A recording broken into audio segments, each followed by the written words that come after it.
Amagambo wageze reka dusome mu izina rya Yesu. soma Samweli wa kabiri ibice 11 ibice 11 umurongo wa mbere kugera ku 17.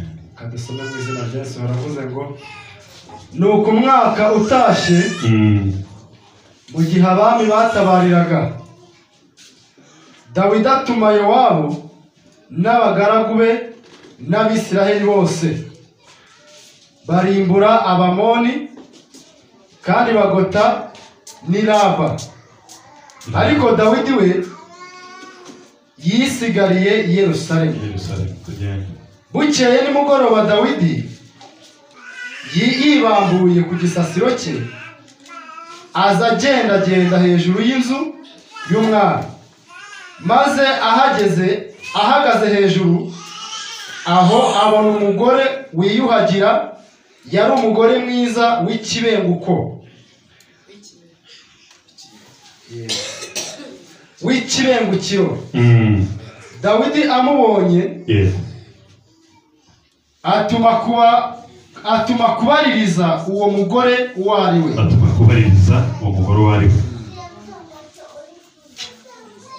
Umuntu aramubwira ati si Batisheba mwene Eliyamu umugore wa Uriya w'umuheti?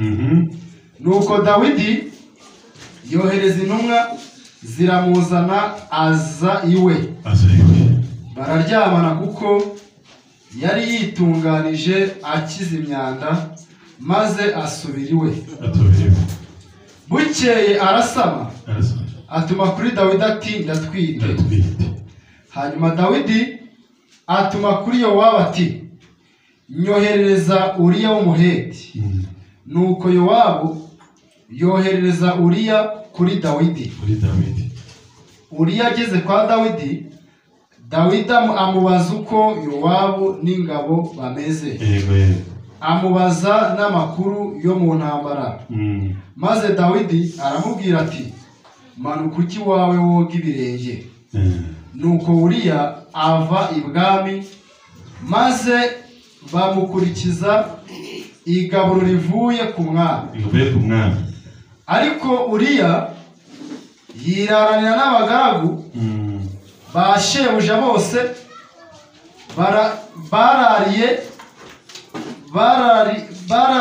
baraririye ku muryango w'akambere y'ibwami. Ntiyamanuka ngo ajye iwe. Babwiye Dawidi ko Uriya atagiye iwe. Dawidi niko kubaza Uriya ati mbese nuvuye ku rugendo, niki cyakubujije kujya iwawe? Uriya asubiza Dawidi ati isanduku y'Imana n'Abisiraheli n'Abayuda barara mu ngando, kandi databuja Yowabu n'abagaragu ba databuja bagerereje ku gasozi. Naho nje nigiye iwanjye, njye kurya no kunywa, niryamanire n'umugore wanjye. Oya, ndahiye ubugingo bwawe uko uramye, sinakora bene ibyo. 12. Dawidi abwira Uriya ati sibira hano uyu munsi, ejo nzabone kugusezerera. Nuko Uriya asubira i Yerusalemu uwo munsi na bukeye. Asibira i Yerusalemu uwo munsi na bukeye. Tugende. 13. Dawidi aramuhamagara, ararya aranywa, amuri imbere. Aramusindisha, maze nijoro arasohoka ajya kwiryamira ku buriri bwe hamwe n'abagaragu ba shebuja. Ntiyarushya atarabukira iwe. Bukeye bwaho mu gitondo Dawidi yandikira Yowabu urwandiko, arumwoherereza aruhaye Uriya. Yandika muri urwo rwandiko atya ati mushyire Uriya imbere aho urugamba rukomeye cyane, maze mumuhane bamutere apfe. Yego. Komeza. Nuko Yowabu amaze kwitegereza umudugudu ashyira Uriya aho yari azi ko intwari ziri. Maze bene umudugudu barasohoka barwana na Yowabu. Nuko mu bagaragu ba Dawidi hapfamo bamwe, kandi na Uriya w'umuheti nawe arapfa. Urakoze Imana iguhungisha. Soma Itangiriro bice 3 umurongo wa 4 kugera ku wa 7. Sobanurira rimwe. Itangiriro ibice 3 umurongo wa 4 kugera ku murongo wa 7. Kadusome mu izina rya Yesu. Haravuze ngo iyo nzoka ibwira umugore iti gupfa ntimuzapfa, kuko Imana izi yuko ku munsi mwaziriyeho amaso yanyu azahweza mugahindurwa nk'Imana, mukamenya icyiza n'ikibi. Umurongo wa 6 uravuze ngo uwo mugore abonye yuko icyo giti gifite ibyo kurya byiza, kandi ko ari icy'igikundiro, kandi ko ari icyo kwifuriza kumenyesha umuntu ubwenge, asoroma ku mbuto zacyo arazirya, ahaho n'umugabo we wari kumwe nawe arazirya. 7 aravuze ngo amaso yabo bombi arahweza, bamenya yuko bambaye ubusa, badoda ibibabi by'imitini biremera ibicocero. Imana igumugishe. Amen. Haleluya. Abasinzira haleluya. Musinzira. Sibyo? Ntabwo iminota itari myinshi, ariko tugiye kwiga kuba mu mwanya Imana igushakamo. Haleluya. Cyangwa se kuyivamo ukabona ishyano. Rukuvuga hano sindi butinde mushu. Iri somo nzarisha neza kwa 6. Ufata umwanya muremure cyane. Haleluya. Ariko reka manyuremo gakeya. Iyo uri mu mwanya Imana igushakamo urahirwa. Haleluya. Umwanya yaguteretsemo wose ubayemo urahirwa.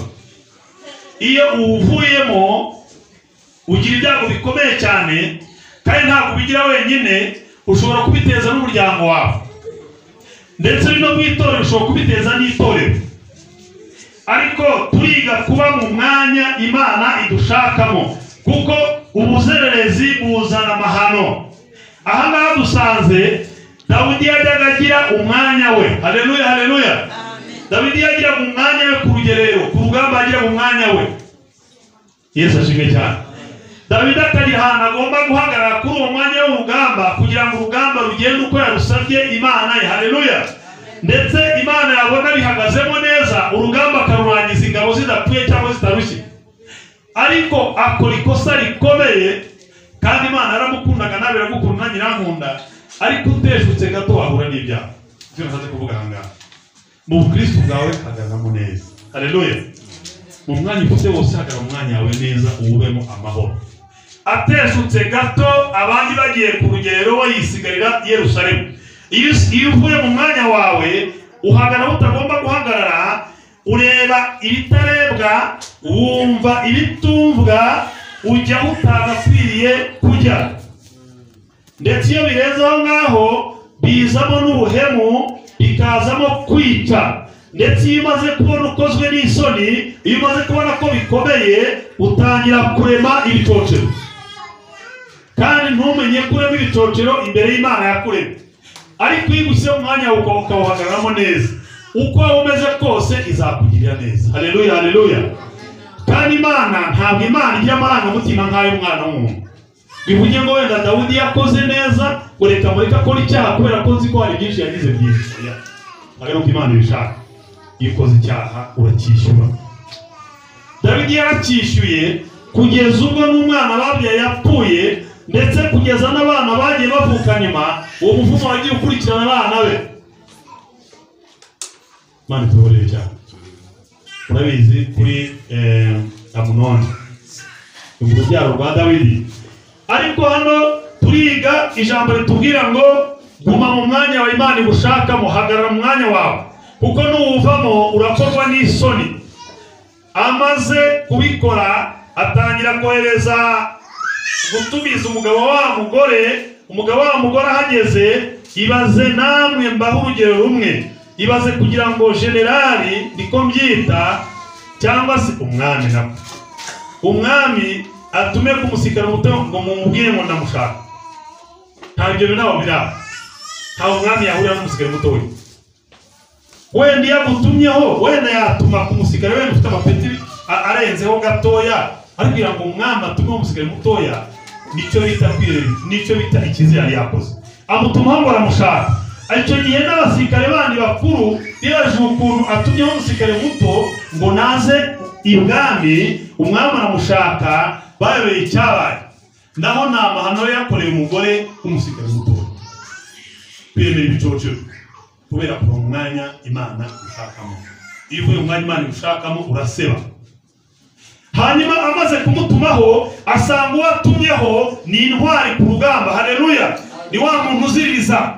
Atubaho umuntu atazi ko umugabo wa mugore ari umuntu wubaha Imana mu buryo bwose. Aramwinginga ngo agende azibanganya ibimenyetso, umuhungu aramwangira. Aravuga ngo twatojwe gutya, niba ngiye ku rugamba sinarutaho ngo sanga umugore wanjye, sinajya kuryama iwanjye abandi bari ku rugamba, kuko atarazi icyo umugabo yari yakoze. Abintwari kugeza igihe yabipfiriye. Haleluya, haleluya. Turiga ko mu mwanya wacu Imana yadushyizeho. Iyo uvuyemo ukadeviya gatoya, wambara inkweto itari yawe, ukambara umwambaro utari wawe, ukareba ahatarebwa, ukajya ahatagibwa, kugeza igihe ukora amahano. Iyo amahano amaze gukorwa kubera kudodadoda ibiciro uhitana benshi, kubera kuba mu mwanya utagombye kubamo. Kuko biratari bikeya yageze aho yica wa mugabo, atwara umugore we, ariko yari yadodadoza ibiciro byose kubera kwemera kwa Uriya no kubaha Imana kwa Uriya. Ntacyo yabikozeho, yaramwangiye paka apfuye. Reka tujye hano dusomye ha kabiri. Ni ukuvuga ngo Adamu na Eva bari bashyize mu ngobyi Imana yabahaye, ibaha byose, ibaha kurya ibintu byose. Nta kintu bagomba kujya bavuga ngo tugiye guhinga cyangwa tugiye guhaha. Bagaburirwaga n'Imana yo mu ijuru. Haleluya, haleluya. Nibo bizaniye umuruho, umuruho uzanwa no kuzerera, umuruho uzanwa no kuba mu mwanya umuntu atarakwiye kuvamo. Awuvuyemo ahura n'ishyano. Amaze kubona ishyano arizanira mugenzi we, bose bazana umuruho.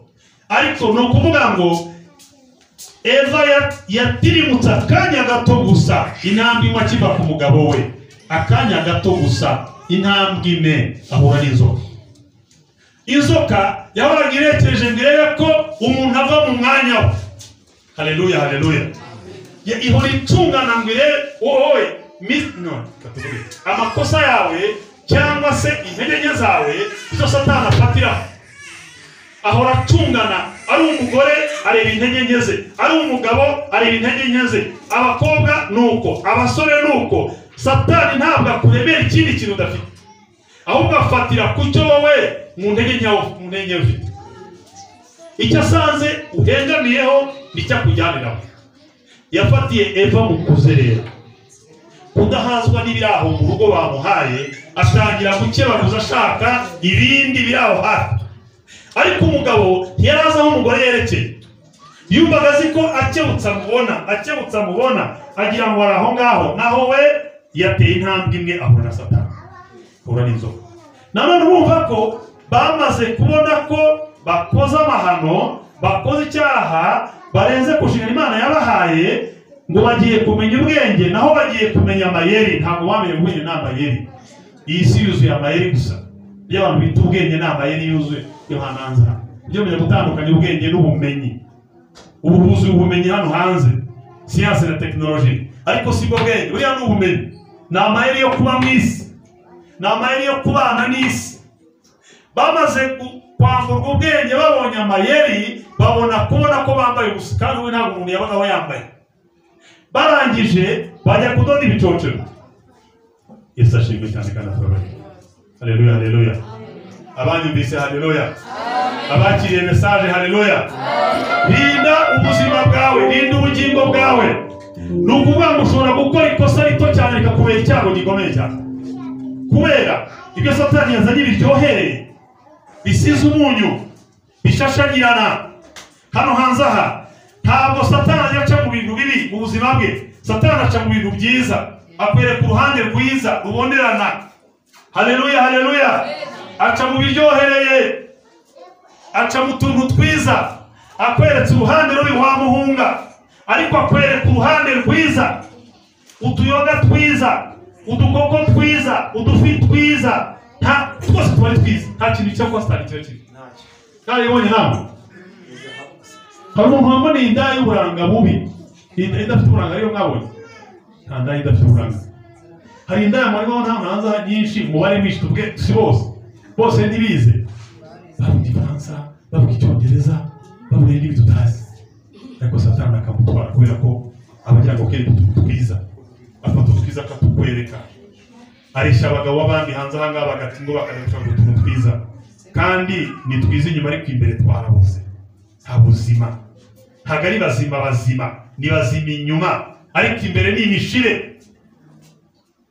Ariko nuko Satani abigenza, akweretse uruhande rubi, ntabwo wamwakira, ntiwamwegera, abantu bahunga, ariko buri gihe akwereka utuntu twiza.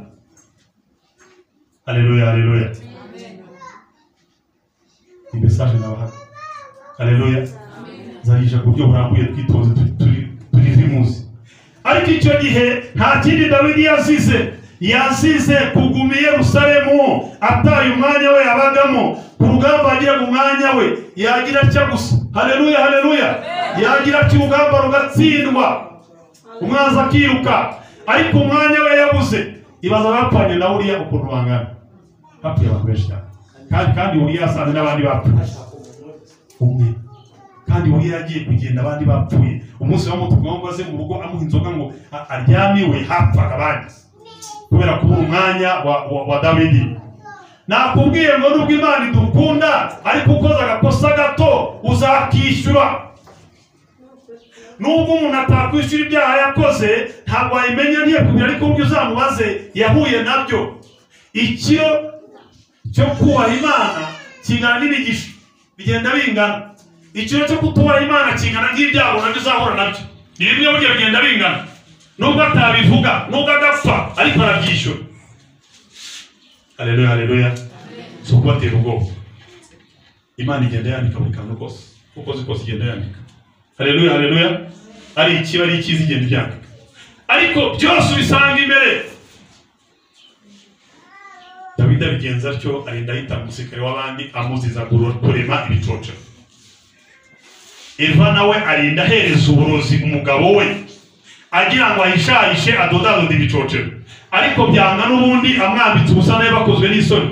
Bava mu bwenge bari bafite bw'Imana yari yabahaye, bajya mu mayeri y'isi, niwo burudufi. Adamu nawe aravuga ati ntacyo umugore yampa ngo ntange, ni inshuti ye, ni umugore we, azi ko atamuzanira uburozi n'ibishoboka. We yari azi ko ahawe n'uwe, nta mwanzi waturuka kuri Eva ngo atere Adamu. Amaze kurya aho aravuga ati basi ibintu ukoze karabaye n'umugore. Aramubaza, iyi mbuto uyikuye? Iyi mbuto ngaburiye namenye maze kumira uyikuye? Aramubwira ngo nuko ngo na Satani arambwira ngo imbuto zose tujya ngo nta zirabyoshe, ariko ngo hari indi ryose cyane aho ngaho. Nuko ati wasoromye hehe? Kuri cya giti. Niyo mbuto umpaye mbi? Ati warikoze. Kubera iki? Kuva mu mwanya Imana igushaka. Ntawe n'inyigisho zimwe ziryoshye murabizi, niziburira izo ngeragere kugira ngo ubashe kwitonda urya ibyiza byo mu ijuru. Haleluya. Kugira ngo ubashe kwitonda umushinga wateguye uwemo neza, kugira ngo ubashe kwitonda imirimo utegura yose kubera imisha yo kubera ubuvuga. Ariko ubu rero nta cyaburi kibatwaye, ni ibisanzwe, ariko burya ubu uzabyishyura. Nubwo umuvandimwe atakubwira ngo nahuye n'ikibazo, uzamara ubwira ngo ibyo bintu urimo uzabyishyura. Ntabwo uzambwira ngo telefone ariko uzabyishyura. Umwana aragenda agasambana, ariko iki kivamo nuko agira inda. sida ubundi iraza ubwo nayiraje yagira inda kubera ipfunwa no gutinya ababyeyi no kubahunga akananuka. Iyo abuze imirire myiza arwara ubuheri, nimubizi urwara ubuheri uri mu bantu kubera ko uragenda ukaba igikange ukabura ahantu ugana. Umusore yateye inda nawe ava mu ntara iwabo agahungira mu yindi, nimubizi. Ese uyu mwana ko twabonye umwana wanjye na Nyagatare batinyire ntituzi iyo yagiye kubera ko urahunga icyaha wakoze. Uradondagura ibicocero ngo usange yarabyaye ariko yabyaye umwana wawe. Dawidi yarapfuye yatawe na Natani ajya kumuhanurira, amuhanuriye cyo kuri cyo Dawidi yari afite umuco wa kera. Dawidi agenda yumva komereka ageze arafuka baravuga ati urakoze Imana mbabarira kuko uyu muhanuzi aje ntabwo aje kugusa, aje kubigira. Aryama hasi asaba Imana imbabazi. Imana iramubwira ngo ntabwo birangiye, umuterwa ntabwo birangiye. Haleluya haleluya. Message yo kuvuga ngo itoze ko umwanya wawe neza uko Imana ibishaka, uko turajijisha irabibona. Ushobora kubeshya so na nyoko ariko ntabwo wabeshya Imana yo mu ijuru, kandi umutima wawe wonyine ntabwo ubeshya. Urakubwira ngo ubeshye nyogosenye na so na nyoko ariko ntabwo ubeshya Imana. Umutima wawe ucira urubanza. Kugenda Dawidi yambwira ngo ze arye anywe ajye kuryama ari umutima ucira urubanza. Haleluya. Mugira ngo biri kujya ndavuga ibiriho mu miryango yacu biriho, ariko bahura n'ingaruka. Kandi bahuye n'ingaruka kuko ukabona barwaye hamuka, barwaye kwiheba, ariko babitangiye gake kuko Satani yaberetse uruhande rwiza gushashagirana, rubazi amatwi, bavuga ntiwumve, bahanura ntiwumve, inshuti yakubwira ntiwumve. Icyo kibacangishije nuko abwirwa n'inshuti n'ababyeyi akanga yangwa akumva, hanyuma akazabona ingaruka bamubwiye ngo uzabona ingaruka izi n'izi. Yesu ashimwe cyane. Uruke dusenge dusenge n'Imana imbabazi. Senge ndatangira icyubahiro, ndagushimye ndaguhimbaje. Nejejwe nuko message yawe igeze ku mitima yacu. Nejejwe nuko nwakwinangira wese ariko rirakubise naho ngoranyije rimumenya umutima kugira ngo yumve amere nka Dawidi aryame hasa imbabazi, kuko umutima ni umucamanza ukomeye cyane. Ndakwinginze ngo buri wese iri jambo rimugereho, iyi message yawe imugeremo, iture mu mutima we kugira ngo nihaze ibishashagirana ibashe gukumira. Urakoze nyiricyubahiro byose yuko ushaka Mana, kuko umwanzi ashaka cyo buri kimwe cyane gisubije. Amen.